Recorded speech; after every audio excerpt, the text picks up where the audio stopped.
Cześć, dziś kontynuujemy ostrzenie na Mikawa na górach. Dzisiaj będziemy ostrzyć na górze Botan, czyli już pierwszej, która jest polecana do brzytwy, opisana przez pana Iwasakiego. Ja tutaj postawiłem, żeby było widoczne cały czas pieczątka, jaka to jest na góra na filmie, ale nie będziemy sobie tej małej używać, użyjemy sobie tej większej, będziemy na niej ostrzyć tak na zwykłym kamieniu do ostrzenia. Jest wystarczająco duża, więc nie będziemy tutaj korzystać z zawiesiny. Tym bardziej, że zawiesina z Botana, jaja Botana daje bardzo podobne efekty. Sprawdzimy sobie, jak będzie wyglądać krawędź tnąca po używaniu właśnie takiego kamienia jako kamienia bazowego. W taki sposób zniwelujemy jakiekolwiek czynniki zewnętrzne typu kamień bazowy i jakieś cząstki, które mogłyby się wytrącić, kiedy robimy zawiesinę na góry na nim. Tylko ostrzymy bezpośrednio na Botanie.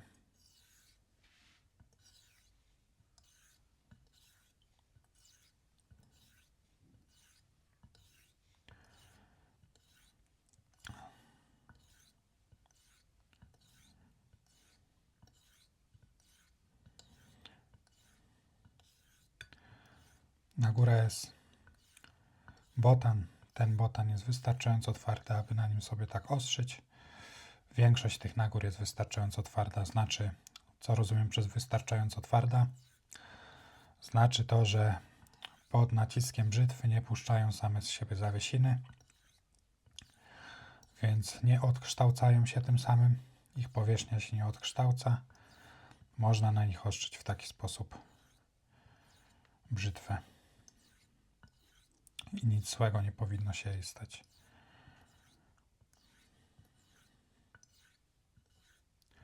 Aczkolwiek oczywiście nie są to super twarde kamienie, więc przy jakimś mocnym docisku być może jakieś drobinki byśmy tutaj wytrącili, ale to nie na takiej brzytwie, nie ostrząc w taki sposób jak tutaj.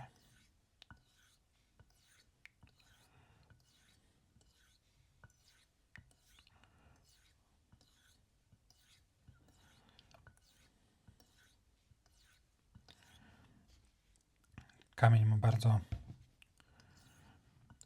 specyficzny feedback.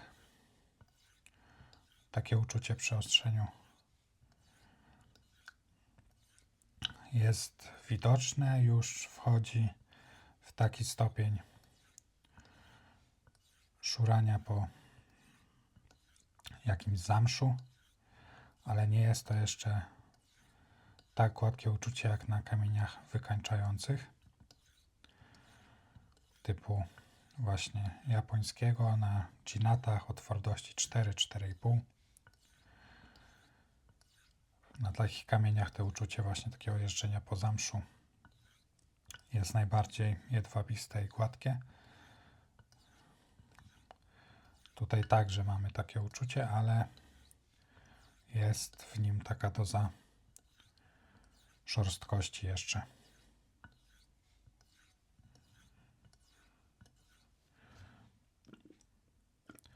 Kamień jak to na góra, jak to Mikawa na góra, trochę chłonie wody, więc staram się tutaj cały czas zapewniać mu wilgotność, żeby nie wysechł i żeby po wyschniętym kamieniu nie szarować brzytwą, tylko zawsze dbamy o to, aby na kamieniu znajdowało się chociaż trochę wody.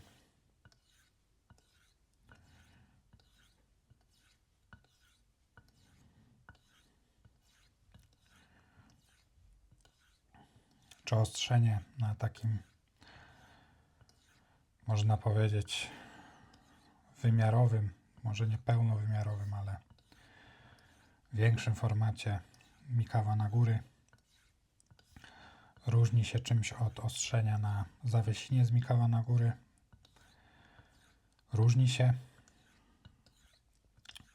W taki sposób na pewno można uzyskać troszkę większe polerowanie niż ostrząc na zawiesinie na kamieniu bazowym. ale jednocześnie trzeba uważać, bo nie każda mikawa na górę nadaje się do tego, żeby na niej ostrzyć. Nie pod względem twardości, tylko że często ich powierzchnia nie jest jednolita, potrafią mieć właśnie jakieś wgłębienia, dziurki, które trzeba zlikwidować, a kiedy równamy taki kamień, to zlikwidujemy jedną dziurkę, a dwie kolejne mogą się pojawić, które są pod spodem i które odkryjemy dopiero. Jeżeli chodzi o samego botana, to botany słyną z tego, że mają też paski piasku w nich, więc taki pasek piasku też możemy odkryć. Bądź jakieś drobinki. Normalnie pan Sakamoto, który właśnie wytwarza te kamienie,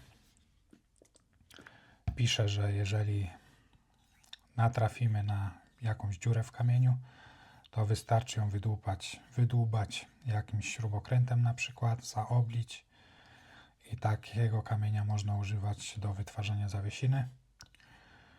To oczywiście jest prawdą, ale to już się nie sprawdza przy ostrzeniu brzytwy bezpośrednio na takim kamieniu, zwłaszcza jeżeli jest to brzytwa uśmiechnięta i ją rolujemy.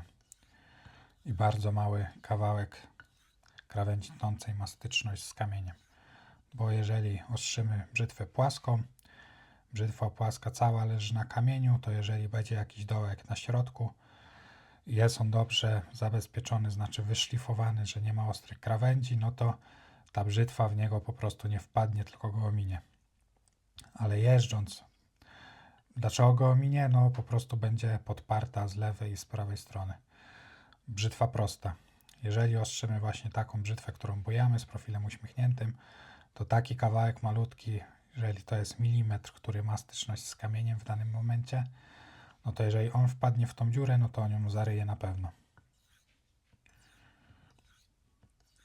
Dlatego jeżeli brzytwę rolujemy, to powierzchnia kamienia musi być perfekcyjna. Jeżeli jest brzytwa prosta, to powinna być tak powierzchnia kamienia perfekcyjna, ale drobne błędy mogą zostać nam wybaczone. Przy brzytwie uśmiechniętej wpadniemy w dziurę i krawędź tnąca ulegnie zniszczeniu w tamtym miejscu.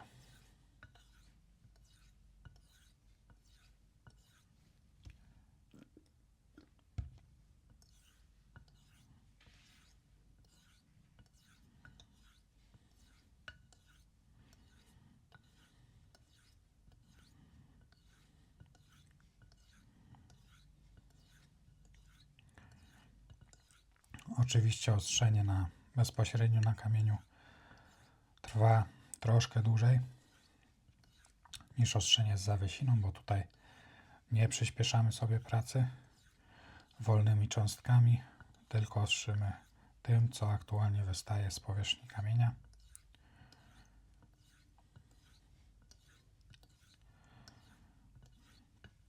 Więc jest ten proces troszkę wydłużony.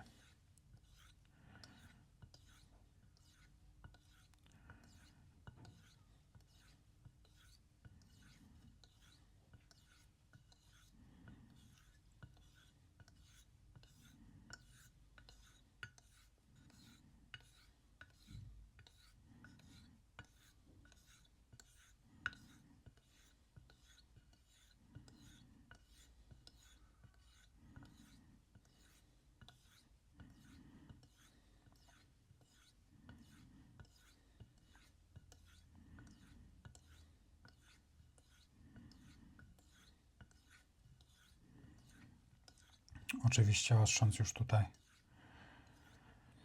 nie używamy żadnej siły docisku, staramy się, aby brzytwa tylko swoim ciężarem była na kamieniu. Bujamy ją i czekamy, aż zmieni się odczucie pływania brzytwy na kamieniu. Czyli ja teraz w miarę jeżdżenia będę wyczuwał, że brzytwa coraz gładziej jeździ po kamieniu, to oznacza, że na pewno powierzchnia kamienia zaczyna się wyrabiać, wygładzać, bądź być może zatykać resztkami stali, oraz że krawędź tnąca coraz lepiej przylega do kamienia.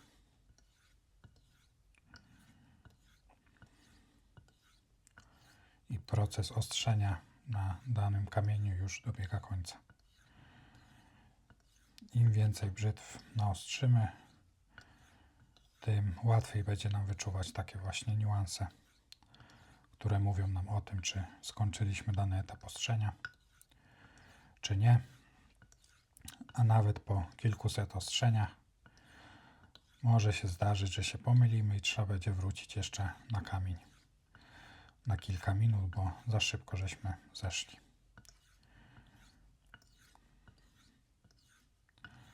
Albo cofnąć się, kiedy pójdziemy na wysoką gradację i ostrzenie będzie trwało bardzo, bardzo długo. To znaczy, że na poprzedniej gradacji, na poprzednim kamieniu nie wykonaliśmy dostatecznie dużo pracy.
Myślę, że ten etap mogę już zakończyć.